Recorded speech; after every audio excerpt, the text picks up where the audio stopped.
পড়াতে নিন, আমার ছেলেটা পড়তে চায়। তো বললেন ঠিক আছে মা, দিয়ে যাও। ছেলেটার নাম লিখে নেওয়া হলে টোলে, কিন্তু আরো 10 জন ব্রাহ্মণ সন্তান পড়ছে। তারা জাবালা চলে গেলে বললেন, গুরুদেব তো দারুর সন্তান, তার পিতার কোনো ঠাই ঠিকানা নাই, তাকে কি করে আমরা এই টোলে, আমাদের জাত থাকবে?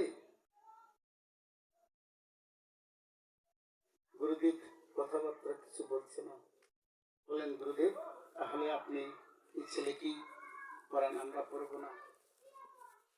বুদ্ধ মনে করল সর্বনাশ, তাহলে এরা যদি না পড়ে আমি কিভাবে চলবো? তখন বললো, বাবা তোমরা একটু বিবেচনা করো। ব্রাহ্মণ সন্তানেরা বললো, ঠিক আছে বিবেচনা করবো, যদিও বাবার নাম বলতে পারে। যদি এই জবালে যদি বাবার নাম বলতে পারে তাহলে আমাদের এই টোলে থাকবে। গুরুদেব বলল, ঠিক আছে বাবা আমি বলবো। তুমি বললো, বাবা তোমার মাকে জিজ্ঞাসা করো তোমার বাবার কি নাম,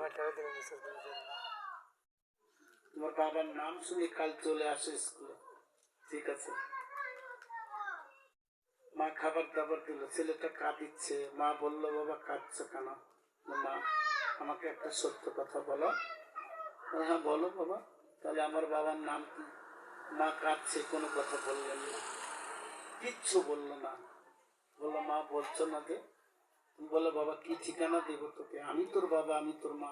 না বাবা, না মা, এটা তোমার সঠিক উত্তর হলো না। পরের দিন স্কুলে চলে গেলেন।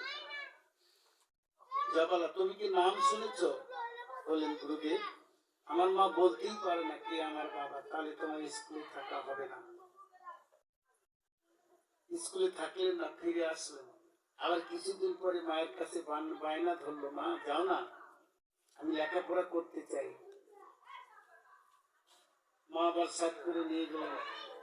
গুরুদেব মায়ের অনুরোধে আবার, মা তো মায়ের অনুরোধে গুরুদেব আবার জবালাকে ভর্তি করে নিলেন।